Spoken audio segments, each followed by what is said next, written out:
Are you doing today, sir? I'm doing great. Absolutely wonderful. As I said before, I'm 100 years old. Went in a D-Day Battle of the Bulge right into Berlin. Well, I'm glad to have you here today. It's an honor and privilege to be speaking with you. Thank you so much. My first question would be for you to list your full name and when you were born, sir. Irving Walker, L-O-C-K-E-R, November 8th, 1924. And could you tell me a bit about growing up in the 20s and 30s? Growing up, it was wonderful.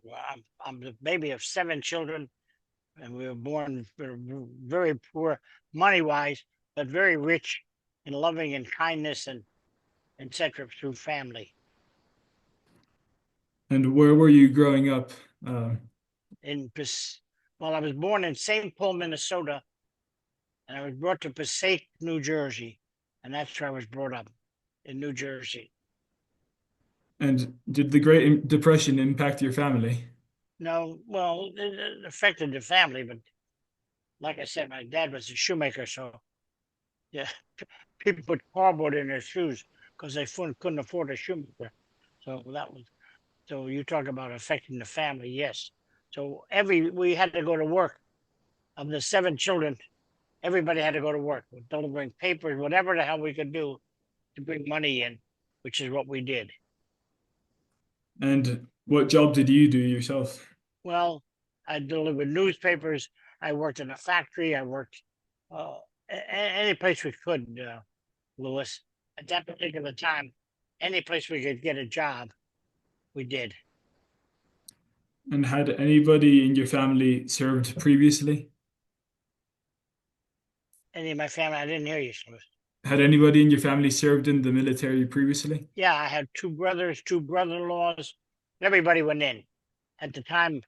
At the time of the war, our president didn't want to go in until the Japs bombed Pearl Harbor. Once the Japs Pearl Harbor, then he grabbed everybody he could to get them into the service. So that was it. Had you heard about the war in Europe before Pearl Oh Harbor? yes, oh yes, oh yes, oh yes. We heard all about the war in Europe, but like I said, the time I was going to high school. And what was high school like at the time? Oh my God, it was terrible because we didn't know what was going to be, with the war threatening with this and that, and not knowing whether they were going to bomb the United States, because they threatened to do everything. You know what I mean? Yes. So it was a very difficult time to do it.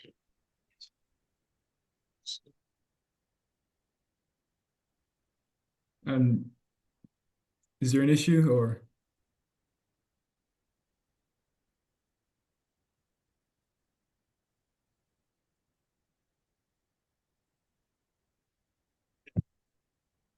Say it again, Lewis. where were you when the Pearl Harbor attack occurred? Do you Well, remember? I was in high school, just starting high school when it started that way, and then they took the complete graduating class right out of high school and drafted us. No ifs, ands, or Hmm. they needed as many hands as they could get.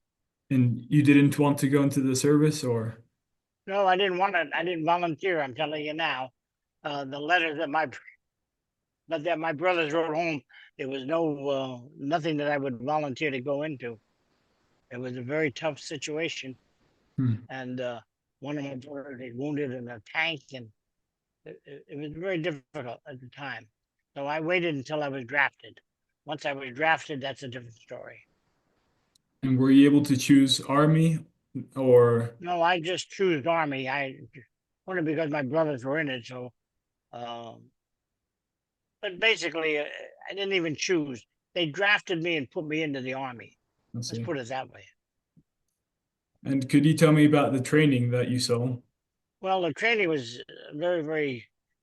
When you go to Fort Dix, which is the training ground here, at that particular time, you're not assigned to an outfit.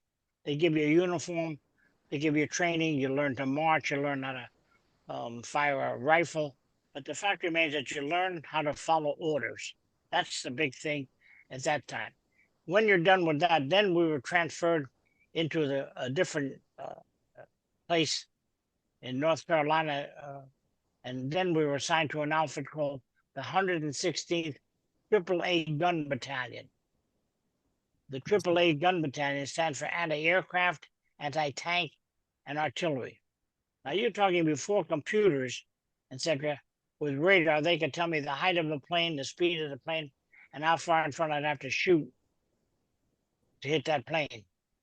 And you don't shoot a bullet at a plane like you do at a person. Right. And what The bullet the specialties? bullet explodes. The bullet explodes. You set a fuse into the bullet, and the bullet that we fired was 3 feet tall and weighed 45 pounds each shell. Wow. So we had 14 men on a gun, 5 men to control the gun, the height, width, the distance, and firing. 9 men to control ammunition. And what were you specialized in? Well, I became a staff sergeant overall. Every sergeant who gave me my basic training was under me in combat. I took to it like a duck takes to water.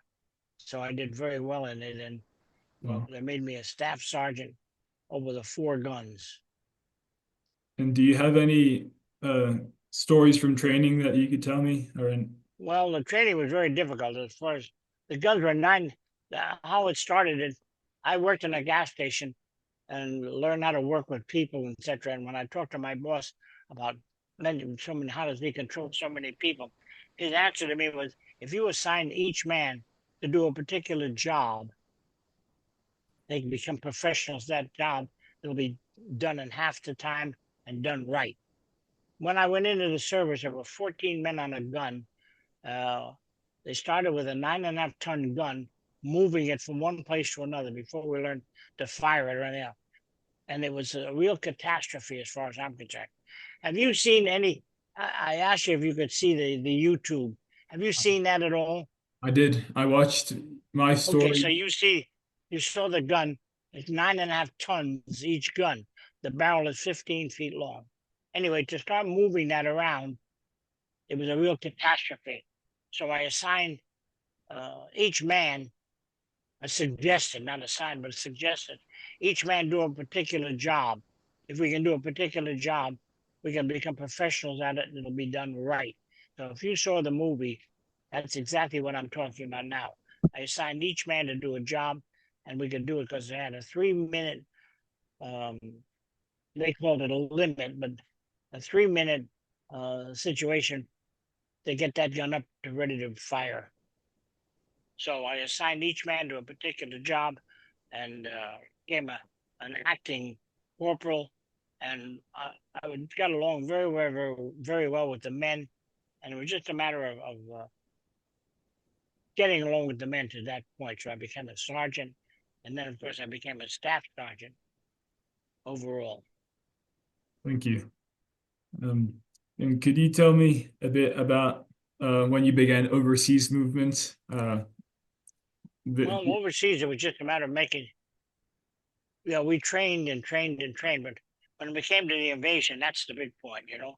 At that yes. particular time, we went in on D-Day and all the way up through and right through the D-Day. And then, just for your information, the Americans stopped at the Elbe River, Yes. Elbe, the Elbe River, and the Russians went into Berlin. They were having such trouble settling the towns and getting the people to cooperate that anybody who could speak German, the Jewish language of Yiddish, is a derivative of German. So I couldn't carry on a conversation in German, but I could pick out a word here, pick out a word there, and understand what was going on. Plus the fact I carried a German Luger. And when I put that German Luger to their head and clicked it a few times, they understand German very, very well, and they knew what I was talking about. Oh, mm, thank you. Could you tell me a bit about the voyage over to England? Well, it's always very difficult. The voyage over to England was no problem at all. It was like a pleasure trip, basically, other than the fact of all the men and not having any booths, not having any rooms, sleeping on the floor. Um, that part was, just ordinary. So there's nothing that I could report differently on the trip just to England. But from England into France, it's another story for the Right. invasion. Well, When we before we went get in to on the that, invasion, we went in on uh, the uh, Higgins boats, but on the Higgins boats. on the Higgins boat. You got the Higgins boat where the front door lays down, and you got 50 men on the boat, and you saw the thing you saw with the lieutenant talking to the sailor uh and different things, but it was very very difficult coming off of that when they're shooting at you and they kept hollering, "Get off the beach! On the beach, you're a victim. Get off the beach and become a warrior." That was the big thing right now, to get off that beach and start shooting. I'd like to ask you a There bit were more there were few more questions. dead Americans than I've ever seen in my life for that. Could I Go ask ahead, you a few Lewis. questions, sir, about before you landed on Normandy? Yeah, Um, go ahead. so could you tell me a bit about your arrival in England and your first impressions of it? Well, it was very nice. As far as England is concerned, we trained and firing the gun and putting the gun together, and the people were very nice as far as we were concerned. But you have to understand that size gun, we could not be near a city, we could not be near a building, because we would blow the windows out and everything else. 60% of my men are deaf in both ears because of it. Wow. The shell was 3 feet tall and weighed 45 pounds. Uh, can you see a picture? If I show that a picture of the shell, would that mean anything to you? Yes. Yeah. Can you do that? All right. Let me show you what I'm talking about as far as the shell is concerned. Thank you. And meanwhile, could you tell me a bit if you did any training exercises in preparation for the Normandy landings while you were in England? Oh yeah, that's all we did. That's all we did is prepare for the landing and prepare for that. Look at the size of the shell we're talking about. Can you see that? That's incredible. Wow. 3 feet tall and weighs 45 pounds. Now again, before computers, let's see. Thank you. Again, before computers, okay? Yes. And could shoot that shell up and through a um,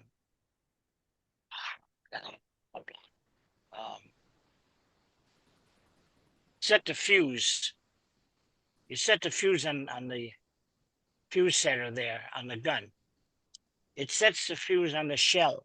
When it gets up to the designated height, let's say 25,000 feet up or whatever the radar sets the height at, it explodes. So now, out of the 3 feet tall, weighing 45 pounds, the shell itself was maybe 14, 15 inches long. Okay, that explodes. So you got 100 pieces of metal hitting the planes, hitting the pilots, hitting everything. Now figure that there are 4 guns to a battery. There are 14 guns, 4 A-12, maybe maybe 16 guns in a battalion shooting at the same sigil. So the amount of metal that hits those planes is unbelievable. You can imagine. And That's incredible. when you're all 4 guns are shooting, all guns from the battalion are shooting at that.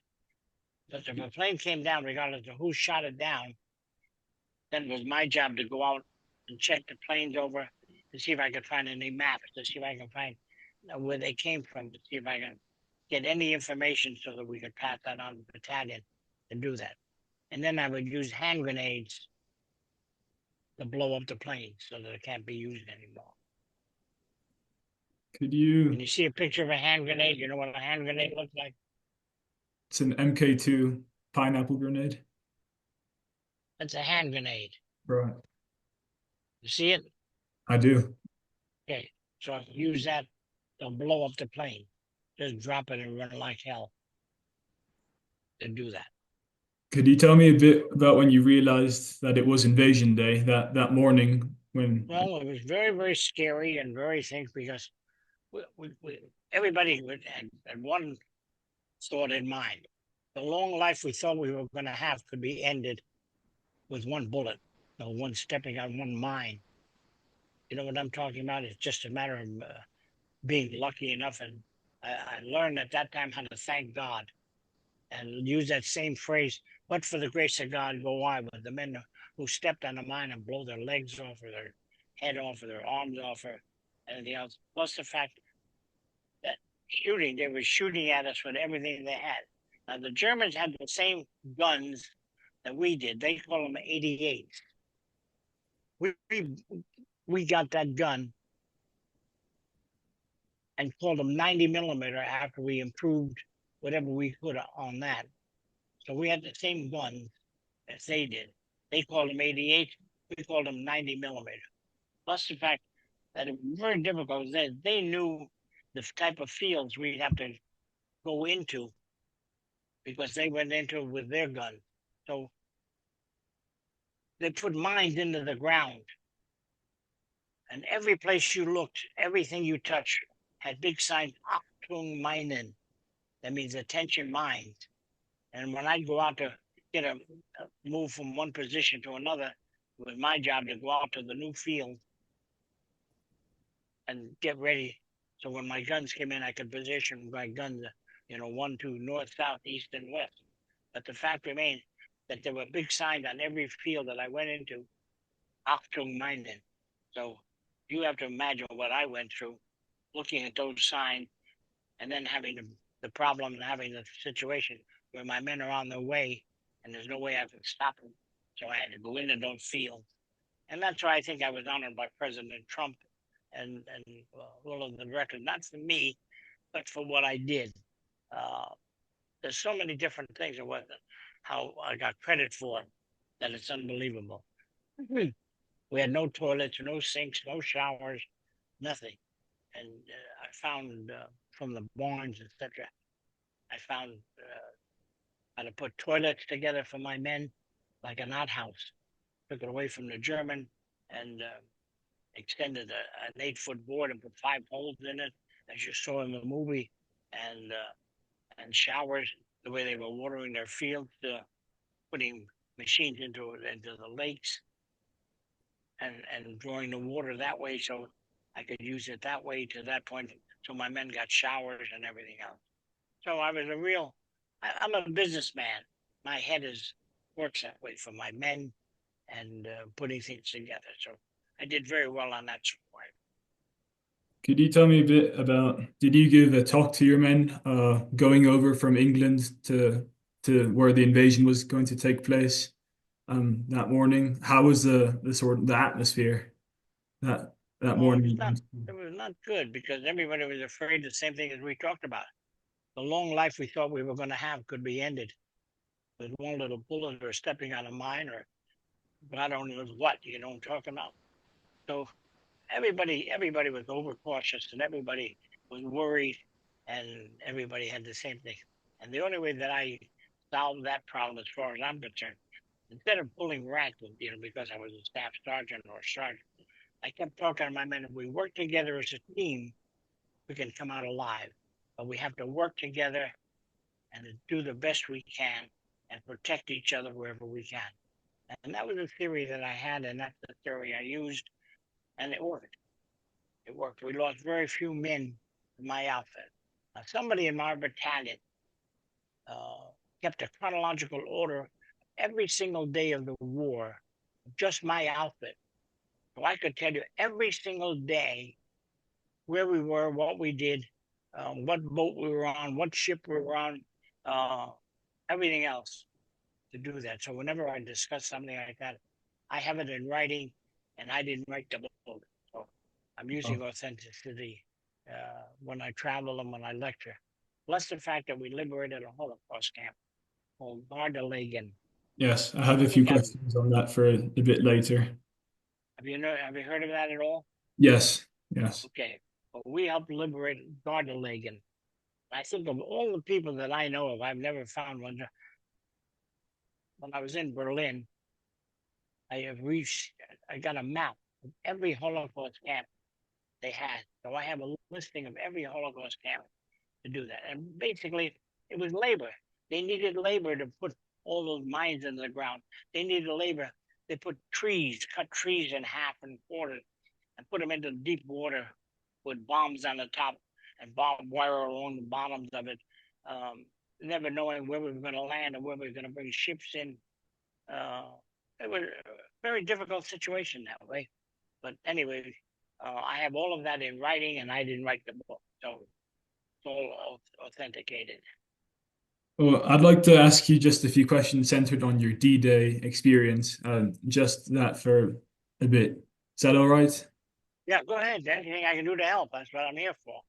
Okay. Well, could you tell me if you saw the first wave land on the beaches and the site of Yeah, the... we were the first. We were the first and the only 90 millimeter, 116 AAA gun battalion picked going to Utah Beach because of the amount of training we had and the amount of work that we did and the amount of tests that we passed. So we were the only 90 millimeter gun crew that went in on Utah Beach. So we had to protect the beach. We had to protect the men. We had to do everything we can with to keep those men alive. And before going in, did you hear any reports about the first wave and how it had gone? Well, we were all people don't know that we were all halfway seasick because we were on the LSTs waiting to be transferred to the Higgins boat. And when you were in out there and the water was rough and you're not used to it, you get seasick. So it was a very difficult time for all my men to do that. We were not up to the top rating. You know what I'm talking about? Yes. And it was all I can tell you is the word difficult is no description whatsoever making that landing off of the off of those boats. Could you describe to me the invasion fleet that day? Did, did you catch sight of it, the whole fleet? As Well, you, the only description I can give you is transferring the men from the LSTs and those to the Higgins boat one thing, but then they had to transfer over the side with lifts over the sides of the boats with trucks, with jeeps, with trucks, with guns, with ammunition, transferring that into boats, into the smaller boats to get them into the shore. Because you couldn't take the LSTs and into the shore. and what did you We had see upon landing? that I see upon landing dead men, more Americans than I've ever seen dead and alive. They were shooting at us from every corner you can imagine coming in on that beach. So um, very difficult to do that because you were more interested in hitting that ground and running like hell and uh, firing back whenever you could. And we had orders at that particular time. You cannot stop to help any of the wounded men. The people from the Higgins boat that took us in would take them back, pick up the men and take them back to the big ships for medications and see what they could do to save their life. It was a very difficult situation coming in on the invasion because you didn't know where the bullets were coming from and everything else. You hit that shore and you run like hell. And there were people waiting for us on shore to direct us into our position because they had already picked the field that we were going into. Without those big guns, it was meaningless. You couldn't stop to shoot a rifle because you couldn't see them. They were behind bushes, behind trees, behind buildings, any place they could, because they had no idea where we were coming in from or how many men were coming in. So it was a rather difficult situation. What was your job upon landing? Say it again. What job were you meant to do upon landing? Just getting them in. That's just building their morale, talking them into the fact that we're going to be alive, and just be a team. Get in there so we can be a team and get going with it. That's all I can tell you. And what did you learn anything about being a leader that day?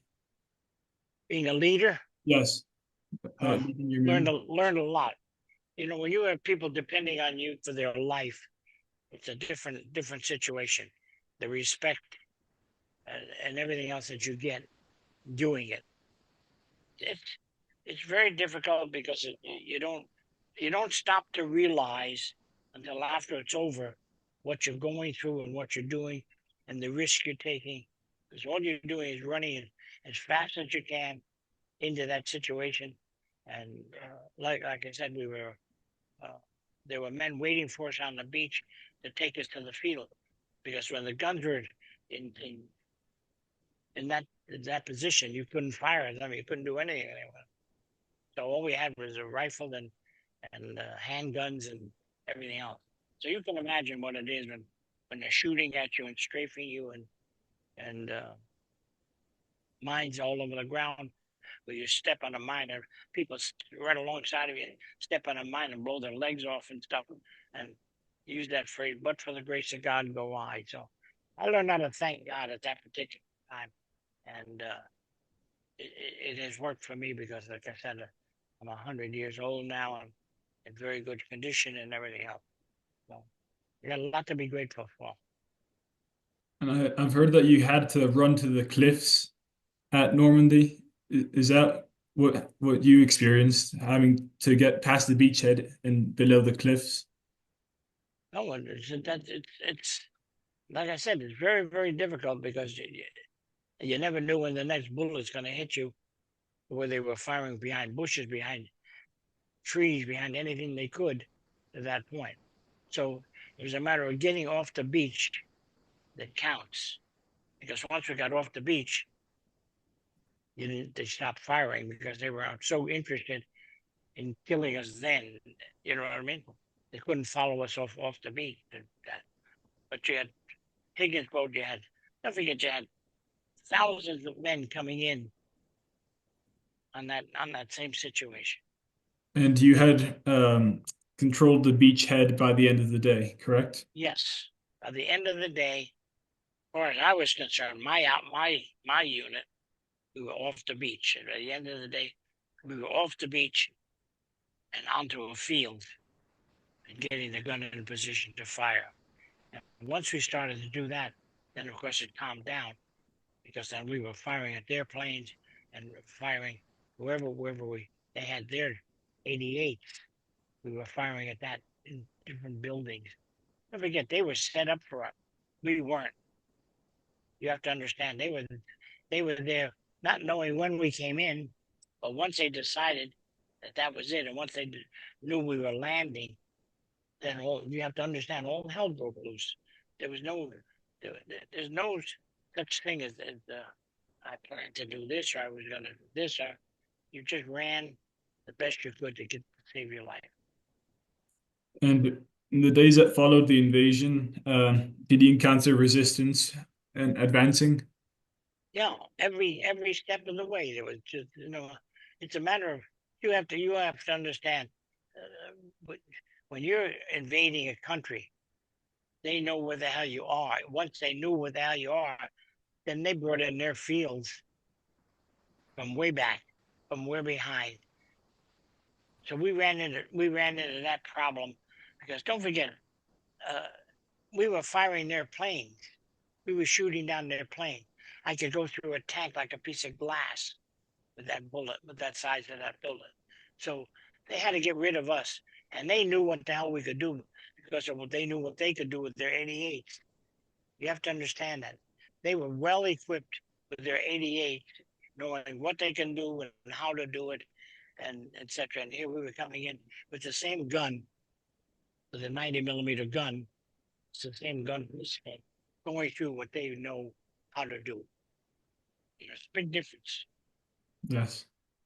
And were you encountering many German aircraft at the time from the Yes, Luftwaffe? oh yeah, we had the highest number of planes, of German planes shot down in the entire First Army. Don't Wow. forget with the radar and with that size bullet, we were knocking planes down like crazy with that. Because with 16 of these guns, putting that much metal up into the sky in pieces, with the flak hitting those planes, hitting the pilots, killing the pilots, and etc. It was one of those individual things. Could you tell me a bit about being a procurement officer for your battalion? Say it again. Big. Could you tell me about being a procurement officer for your Oh, it battalion? was just a big responsibility of, and my only thought was saving my men, bolstering my men, and just talking to them. And if we do things as a team, we've got a chance of coming out alive, rather than using my stripes and say, "Hey, you do what I tell you, or else." You know what I'm saying now? Yes. So it was a matter of making a team out of it, getting the men to work as a team uh, with it. And it worked for me. I don't know about anybody else, but I know it worked for me. And growing up in that size family that I did, you learn how to work with people. You know, you're not an independent person, but you really don't know how to get people to work with you, etc. And we worked as a team, as a family, and it worked for us. It worked for me. And I got compliments up and down the line. Like I said, I was honored by President Trump. I was honored by so many different men in the army because of the way I handled the men mostly, and getting along with them and getting them to cooperate and getting them to do what had to be done. Not what I told them to do, but what had to be done is a better phrase. Can you see the in the back of me all those medals? Yes. Can you see that picture? Yes, I do. Well, then you can imagine the amount of medals I got Yeah, it's incredible. doing the work that I did. So I must have done a good job to do it. That's all I can tell you. Because Yes. they awarded me those medals, and they awarded me all of the different things, and uh, we use this. And now I use the same thing that he's got in hand. Take it out of there. Right? We use the same phrase now that you can see. You see that? That freedom isn't free. That's what we talk about. Freedom is not free, and people have to understand and appreciate the fact of the men who not only died but gave their limbs, gave their bodies, plus the fact that it worked out. You have no idea the amount of men.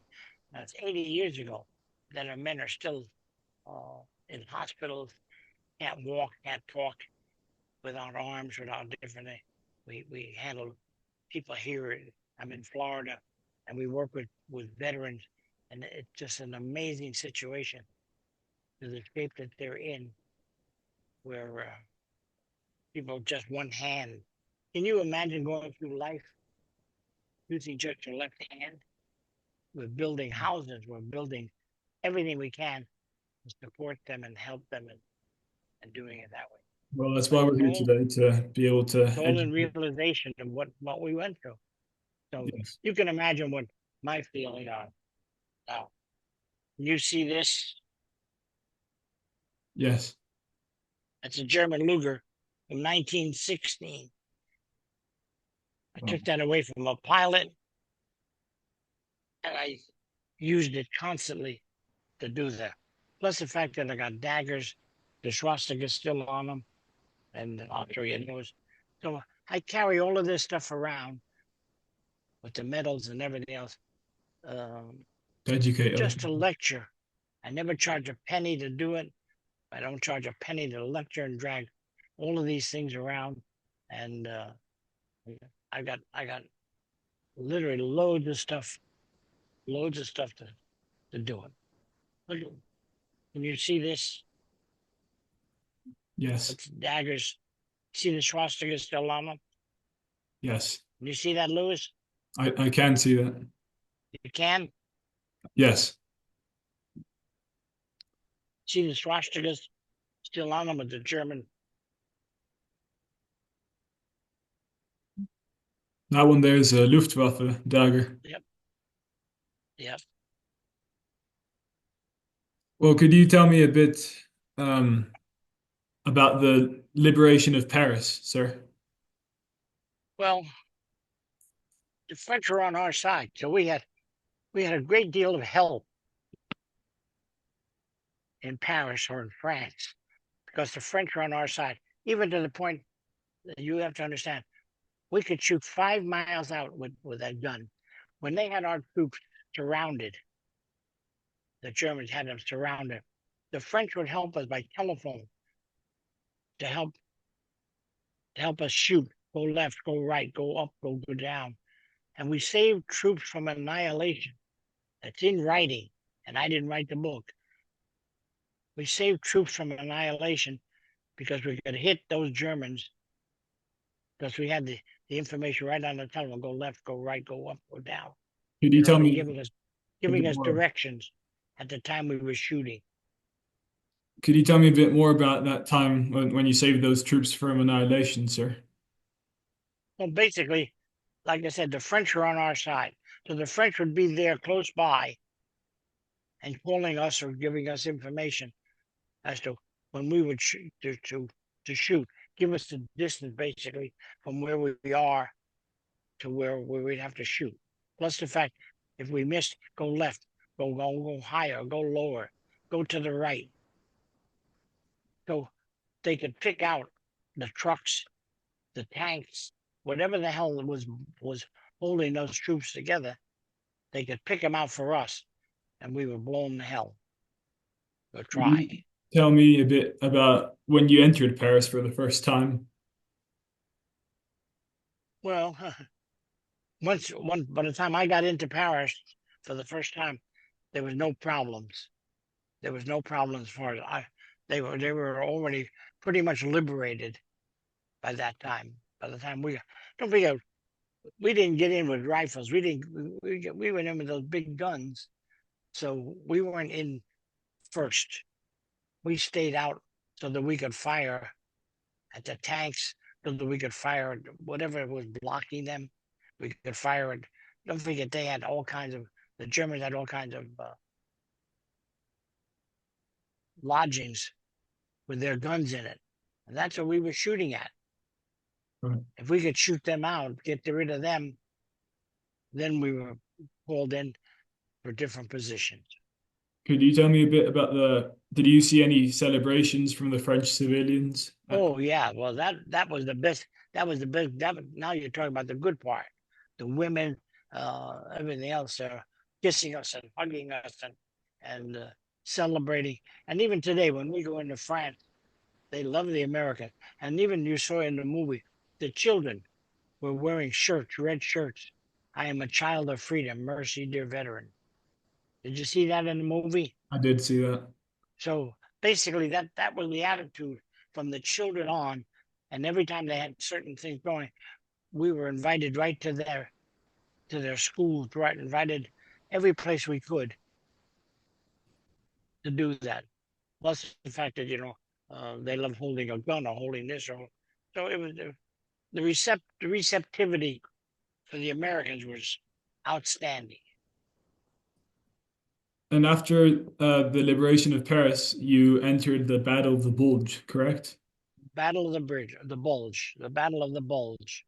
What It were was your like that. It was in the actions? Hurricane, more and more like the Hurricane Forest, and they had the worst winter there that, from what we were told, in 20 years. I got a touch of frostbite. My men got frostbite, where your hands lock, your feet lock. Don't forget, we couldn't be near a building. We couldn't be near anything. We were in a field. We had to dig a foxhole, fall into the ice and snow, and that's how we slept. That's how we lived. Everything had to be brought to us: food, water, ammunition, medicine, everything, because we were out in a field, and that's it. We lived in a field. Could you tell me your first actions in the Battle of the Bulge? Well, my first actions were wonderful as far as I'm concerned.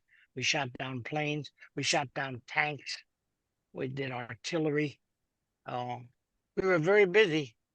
We were very busy shooting. Now, understand, we couldn't see. I couldn't see what I was shooting at. I couldn't see the planes. I couldn't see the tanks or anything. They were in the distance, but they would give us information, and that's how we would shoot. Where we couldn't see it is one thing. They And would give us the information as to where they're located, and we would try to set our guns in the distance and everything else to do it. But we had people out in the field, and like I said, the French were our friends. The French hated the German people, the Germans, and even to the point that a point I must bring out to you now, the same way. Anybody in the German army who could speak English, even a little bit, or get by it, wherever they had us captive, the Americans captive, when they captured us or killed us, they took the American uniforms off of us. They put them on the German soldiers. When you ask a German soldier to hold up three, they use their thumbs. We don't. How they eat, how they drink, all different type of things. So what happened is they would put the German soldiers in American uniforms into wherever they had American captives to learn how to curse, to learn how to swear, to learn who lived in what city, to learn anything in neighborhood, to learn anything they could to pass by, to pass them for Americans, even to the point that, that uh, even to the point that when we got there and we'd ask questions, we would ask them, hold up three, who lives there? Where do you come from? All the different things that we would ask them. But that's how they fought, that's how they killed us. That's how they captured us. We when we moved at night, mostly at night because of the planes and the strafing. So we moved at night. If an MP was there and he said that road is blocked, that bridge is out, you got to go this way, you got to go that way, you believed him because he's an MP in America, an American uniform. So that's how we went, and that's how they captured us, and that's how they killed us, and that's what they did. what was the largest challenge that you faced in that battle? The largest challenge basically was the strafing and the bombing. Did The you face strafing and the bombing, because they knew because of their 88s, they knew what they had to do to knock our guns out, to knock our people out, to knock our men out. So you have no idea what it is to live in that way and be strafed and be bombed and be, constantly. and how did you counteract the cold? How did I do what? How did you fight the cold? How did you try to keep warm? No, you don't. Like I said, I got frostbite. Most of my men got frostbite. All you had was an overcoat. I used to send my supply sergeant to our own dead men to take the coats off of them, take the boots off of them, because they didn't need it anymore. You know what I'm talking about? And that's what we put on. Because when we crawled into a hole, we crawled into a foxhole, it was difficult. Now I got credit. I found sandbags. So I put sandbags around the outside of my gun to protect my men. But when we bombed the German barracks and stuff, I found roofs. I took rooftops and put rooftops over that on top of the sandbags, so my men could don't have to dig a foxhole, could crawl in and relax to do that. Even building a fire with underneath it to get a little warmth to do anything else. But other than that, we dug a foxhole. You crawled into a foxhole with wet boots and a wet coat, wet everything else. What were you going to do about it? You see this of the water, this, Abdul, and you read the leadership award. it. Yep, Wow. And you were awarded that thanks. in Yeah, I 2020. was awarded that in Washington D.C. And like I said, I was honored by President Trump at the time. And they had meetings in Washington where they just awarded us. That's all, Yeah, that's incredible. because of the job we did. So What do we you did hell. remember? We had the highest number. We had the highest number of planes shot down. Here's a picture of me in the office with. Wow, Can you see that? it's incredible, sir. Yes. That's my wife. So anyway, that's why I lecture. That's why I talk about it.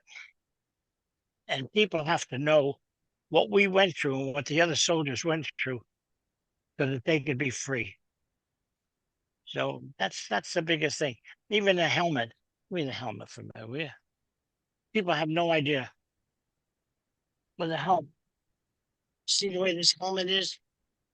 Yes. Once you take the lining out, this is how we washed. This is how we shaved. This is how we brushed our teeth out of this, the outside living in field.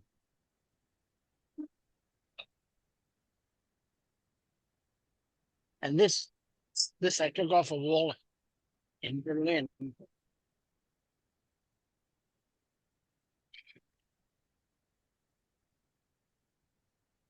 you see that, Lewis? Yes. And I had a lot of my men sign it because I never thought I could get it home. But I'm in touch with their children today, the children of my men. Interesting story. With this cap here in New York, in Florida, a young man stopped me and said to me, "Gee, my father was killed in World War II, and I never got a chance to talk to him." I said, "I have all this material at home, all this memorabilia. Come to my home, and I'll explain everything to you." I gave him my card, and he took it home. 2 weeks later, he called me on the telephone and said he found my name in his father's book, the book I told you about that somebody in our battalion headquarters kept. Yes. Remember that? I'll show you the book. But basically, it's just a regular book.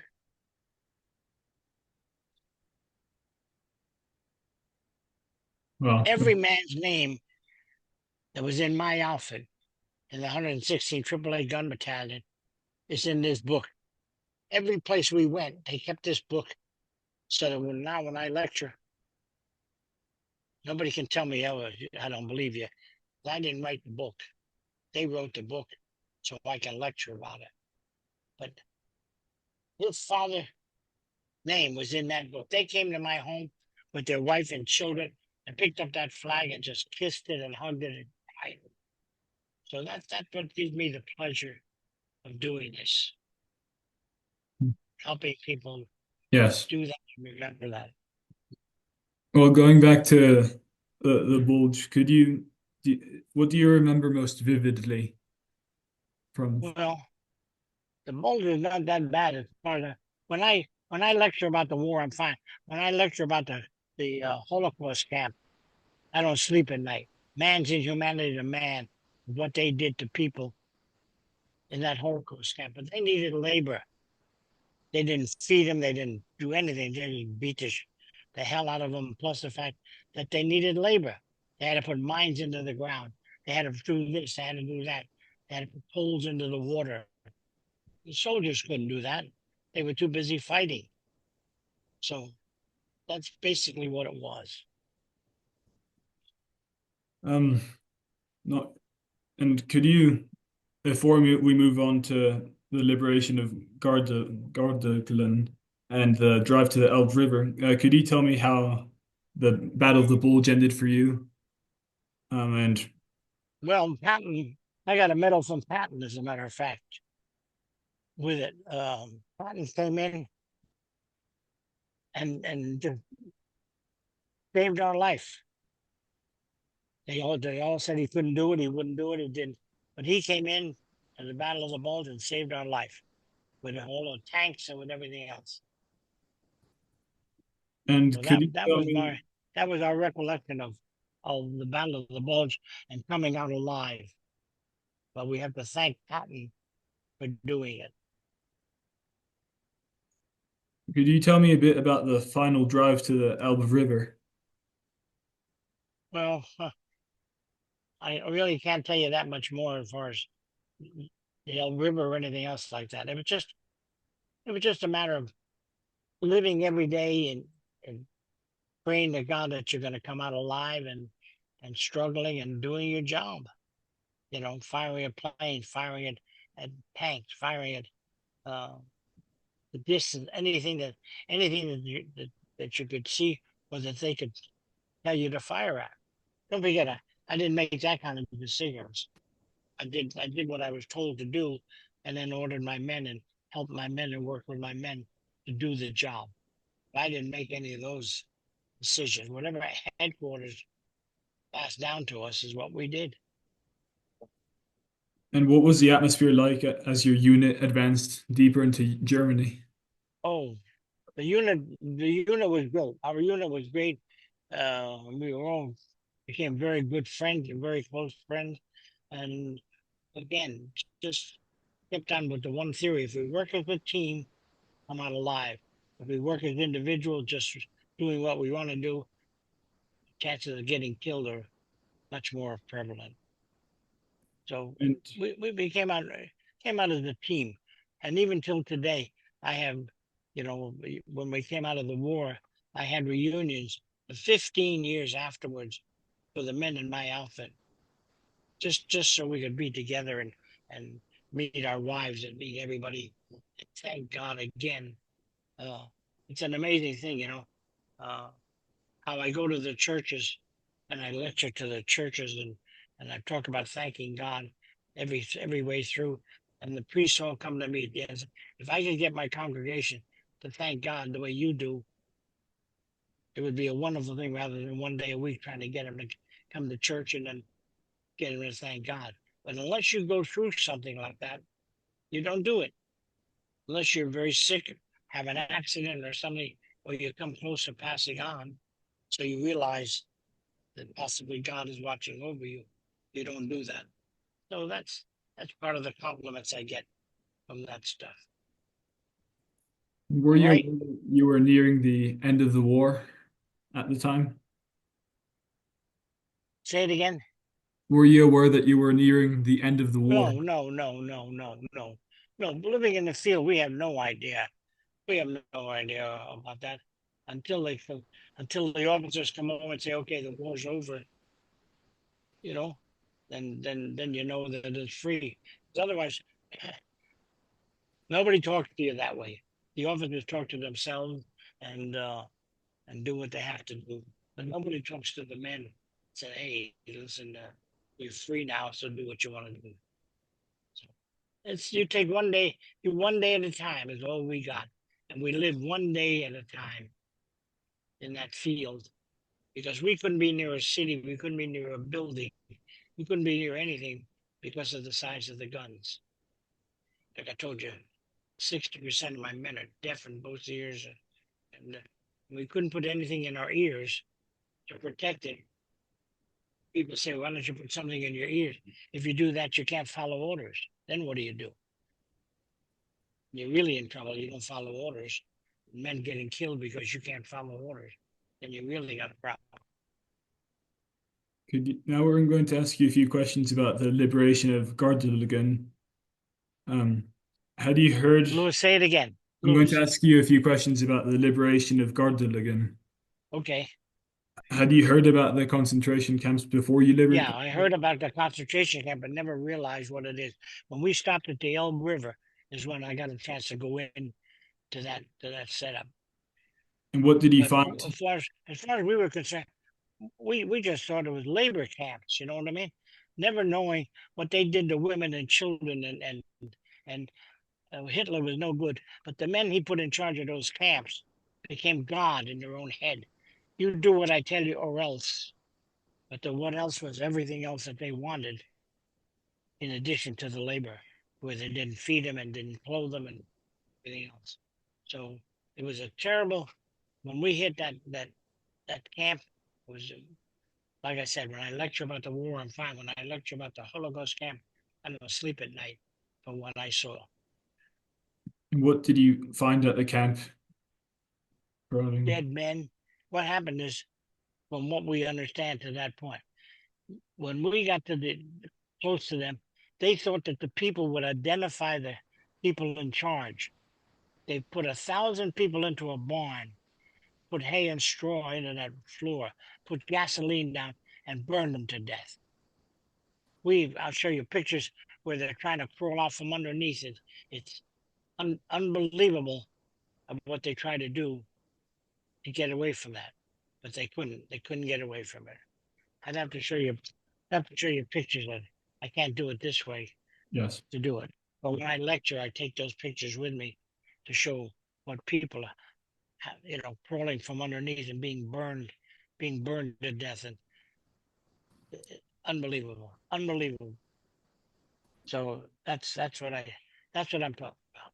And can you describe the reactions of the survivors, if there were any, when they saw American No, troops? there were no survivors, no survivors, no survivors. Only we were the only one, and the reaction that we had was unbelievable. Because if we would have caught those men who were in charge or who did it, I don't know what I would have. I don't know what I would have done to them because of what we saw there. I mean, you can't even. Can you picture that 1,000 people? And when I went to the German people around the camps, and I said, "Where were your eyes? Didn't you see what they were doing?" And the only answer they gave me was a true one was if we opened our mouth, we'd have been in the camp. So that's how strict it was to that point, from the German people running that camp to the German people around it, looking in and seeing what the hell they were doing with it. So And it was a horrible situation. how did seeing Garda change you? It's an amazing thing. I'm Jewish, and they talk about the fact that if you were born in that camp before they burned them, if you were born, you were put to death. If you were a Jew, you were put to death. Just the Jewish people were killed, put to death. So can you even picture that? Me thinking about the fact of being born there and being killed just because I was somebody was Jewish in my family. So it was not a good thing. To me, man's inhumanity was the worst I have ever seen, and they did what they wanted to do. They became God. They did what they wanted to do. What they did with women and children and men, from what we saw from, it was just unbelievable. Unbelievable. Well, now I'm going to move on and ask you a bit about Victory Day. Well, Could you Victory tell me- Day was a marvelous day for us because, the, you know, it's the same way. I've been back to Utah Beach 3 different times with celebrations. And the last time I came back from Utah Beach, I said, "Gee, what a wonderful place it was." And they said, "Really? What was so different?" I said, "They weren't shooting at me. That's the difference. Where you when you're walking along the beach, people are in bathing suits and having a wonderful time and eating and drinking, and you're walking along and nobody's bothering you and nobody's shooting at you. So that's a big difference. And I go to the camps, I try my best to do it. And like I said, I'm very, very grateful. I'm 100 years old. And I'm very grateful. I'm in good condition. I'm not crippled. I'm not beat up. I'm not anything else. I got a lot to be grateful for. I got a lot to thank God for. Could you tell me what about when you first heard of the German surrender? Well, I'm just happiness as far as I'm concerned. When we heard of that the war would be over and we wouldn't have to hide anymore, and we wouldn't have to shoot the guns anymore, and we wouldn't have to walk along the street and worry about it or light a cigarette. You know how many of my men used to light up a cigarette in the field and get shot because when it's dark outside, there's nothing. It's the same way I tell a story that we went to sleep that night and put men on guard duty walking along. And if we were near a farm of any kind, if you touched any of the animals or annoyed any of the people there, you could go to jail. They had to restrict us to that point. Sergeant, the man who was in charge overnight, who was on guard duty, came into me. We were living in a foxhole and said, "Sergeant, I killed a cow." I said, "Oh my God, are you kidding me?" I said, "You could go to jail. What the hell happened?" He said, "I don't know. It was black as hell outside. I heard a noise. I said, 'Stop or I'll shoot.' If the noise didn't stop, so I shot. In the morning, when I went to those places, I found a dead cow. I said, well, okay. Of course, I never turned them in, but we ate like kings for the next month. So that's what it was. Everything. Can you imagine everything having to be brought to you? No toilets, no sinks, no showers.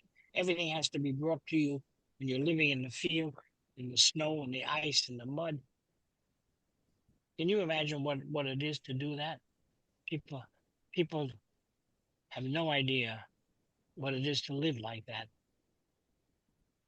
but we try to tell them. Yes.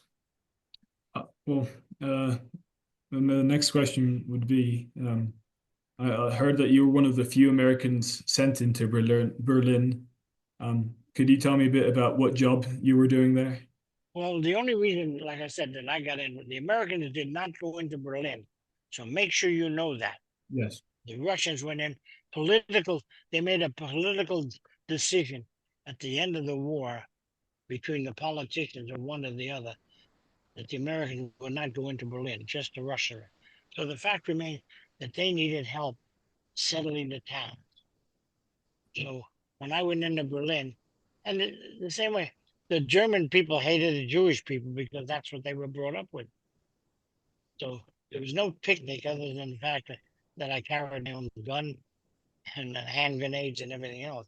But the fact remains that uh, it got to the point where they accepted us. They rather have the Americans than the Russians. We treated them as human beings. The Russians didn't. Did you have any That's direct interactions with Soviet troops at the time? I had good reactions with it. I had good reactions with the people only because they knew, and I talked to them straight out and open. You know, look, the war's over. Let's forget about it. Let's be people and learn to get along with one another. So that's what we talked about. That's all. Could Even you? to the point, even to the point that you see the helmets on our helmets. There's a horizontal stripe and a vertical stripe. The officers had a vertical stripe on their helmet. The non-commissioned officers had a horizontal stripe because of that same factor. They were shooting. The Germans were taught. See that, Yes. Louis? Can you see that? Yes, I can. The officers had a vertical stripe. Germans were taught if they killed the officers, the men wouldn't know what to do. But they take orders. They follow orders. So they were killing the officers. So as far as they were concerned, they took all the brass and everything else off of the officers, put a vertical stripe on their helmet. So the Germans didn't know what that was. And the non-commissioned officers had a horizontal stripe on their helmet. Could you describe to me Berlin at the time? Berlin was very, very difficult at the time, only because there was such confusion trying to settle people. You know how difficult it is to walk into a neighborhood and try to settle somebody? Then, okay, now we're your friends now. We don't kill us. We're your friends because they were indoctrinated to kill anybody who wasn't German. You know what I'm talking about? The French, the Americans, anybody else that was brought in or got close to them. They were taught to be careful, to watch out, and to kill if they could. So that's we had to overcome that situation. And after the war, could you tell me a bit about reuniting with your family? We're doing what I did after the war. Yes. I went into business. I was a businessman. So I went into business after the war and did very well. I sold printing equipment, remanufactured printing equipment to the printers, to the newspapers, and I traveled up and down the line with it. There's a whole story about that, but that's a by comparison, that's a waste. And But I what? did very well. I Sorry. did very well in business because I respected men, I respected people. You learn to do that when you're fighting a war. And what were the biggest challenges you faced in adjusting back to civilian life? Well, the biggest challenge was going into business and calling on the printers, calling on the newspapers, you know, and I learned to do the right way. I learned how to handle them as well. When you go in to sell something to somebody who's busy trying to run their own business, you're an annoyance. You're bothering them. But what I learned is I sold remanufactured and used printing equipment. So when I walked in, I said to the started my conversation, "What have you got in the warehouse that's costing you money that you want to get rid of?" It was a different approach. Hmm. Now they stopped because now I'm working for them. I'm working for their benefit, not mine. So I would take their equipment, and by the time I got back, I had a complete inventory. The equipment for sale at no cost to me. So I had a complete inventory of what they wanted to get rid of. And then when I sold it to other printers or sold it to other people to their benefit. So it was a different approach again. But I learned that with people. I learned how to handle people, and I learned how to talk to people, and I learned what was important to people, and that was very important. Now I'm working for them at no cost to them. So then they didn't hire me to try to sell the equipment. They just gave me a list of equipment. And when I went out to talk to people and what they were looking for, and I took my list and I saw what they were doing, that's fine. But then I found one more fast thing. A lot of the manufacturers were taking used equipment, putting it back into the factory, remanufacturing it, cleaning it up, making new parts, putting it back into a brand new box, and selling it as remanufactured. Their salesmen were selling that rather than the new. So they ran into a problem because here they got the new equipment, nobody was selling it because you could buy the other equipment at half price. So when I went to the manufacturers and I said, "I'll tell you what, I'll buy all of your used equipment on one condition. Put it back and remanufacture it, put it into a new box, and give me a guarantee for my men so that I could sell it." Well, now I And have that's what I some did. questions. So I made a good living that way, and sold a lot of equipment. Sorry to have interrupted you, sir. Um, but I've got some ending questions now. Um, so, did the war bring you closer to your faith? Yes, absolutely. Did me tremendous, tremendous. But I learned to thank God. You realize the amount of men that were dead, me seeing dead, and even my own men getting killed or stepping on a mine and blowing their legs off and their hands off. And so you learn to thank God because somebody was watching over me. Otherwise I'd be dead or crippled or in a hospital, one or the other.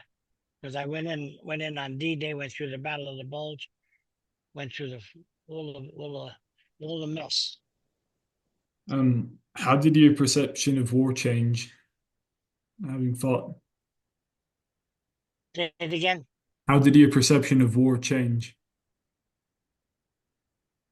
The war changed How, me. how did your perception of war change having fought in World War II? Felt very good. Felt very good because we're back to what we say is normal. During the war, it was not normal. I don't care who you were or what you were. It was not normal living. You took orders, you did what you're told, and you lived the way you were told what to do. Other than that, you live the way you want to live. You're married, you had a family, you make a living, Right. and that's how you do it. Um, what pushed you to persevere in the more difficult moments of your life? What pushed you Hey, to, huh? what motivated you to persevere in the most difficult moments that you faced? Well, I was a baby of 7 children, and I knew what it was. We were very poor money wise, brought up that way, and you learn your lesson. So I learned to be a very nice guy, to help people wherever I can, and lecture without charging. And so people know that freedom is not free. And anything I can do to help somebody, I do it. I do it. And what pushed you to push and keep going in the harder moments of your life? That people have to know, because the people we talk to do not know what we went through or what the American soldiers went through, and they don't show respect. They don't say thank you to a soldier. Uh, you know, when you're going through it, Lewis, you realize that people don't know it. Same way with the children trying to get into the school for history. The children know nothing about it. So when I lecture and I put out a YouTube of that, I insist or beg them, show the pictures to the children. Let them know that freedom is not free. Let them know that, God forbid, something like that could ever happen to, to them. That's what we do. What It does changed my life totally. But I was brought up with love and kindness and security and everything else. But the average person isn't. Even to the point that we talk to the young people about join their services. When you join the service right now, if you do something wrong, you're punished. I don't care if it's peeling potatoes or scrubbing the latrine or doing something that you wouldn't normally do, but you are punished. The average child today does something wrong, he's not punished. Maybe he's hollered at, but that's it. So you learn to do the right things and to appreciate life. what does the American flag mean to you? What, say it again. What does the American flag mean to you? What the American flag means to me: freedom. I respect it. I say the Pledge of Allegiance to anybody who asks me, and I learn to be a free American and to respect it. And anytime you know that you don't do that, and you talk about the fact of being Jewish, and because somebody don't like the Jews, they kill you when you're born, uh, kind of sets up certain standards, and you have to learn to respect it and know it and do something about it, not just sit back and say, "Okay, forget about it." Not happening to me, so why talk about it? So I talk about it because it could be happening. What do you You know, value most about life, sir? say it again. What do you value most about life? Living, living, being good. Um, I have a wife. I'm married 76 years to the same lady. I have children. I lost both my son. Um, and it was a terrible situation, but I never lost faith in God. And that's it. So I have a very big family from my brothers, sisters, and their children. And the friends that I have made are outstanding. The friends that I have made are, I think, are wonderful. So we try to do whatever we can to get through life and to do good for people. Well, I have And two that's more that's that's questions for you, sir. I have two more questions. The first one would be, do you have an opinion on what the meaning of life is? say it again. Or do you have an opinion on what the meaning of life is? Oh yeah, I have a very large feeling of what life is. You realize when you're in it, you lose friends and you lose relatives and you lose this and that. You lose family, and for what, no reason, that sometimes no reason. So you learn to respect it and you learn to honor it and you learn to welcome it. Well, my very last question is, what advice would you give to future and current generations? Say it again. What advice would you give to future and current generations? What message? Well, the message is be a good human being, number one. Number two, if there's any kind of difficulty, uh, if there's a war or something else, you can get in the service. I have relatives that I want to go into the service, because you go into the service and you learn a trade, And after 20 years or whatever it is, you come out, you've got a trade in your hand, you get a pension, you get a job.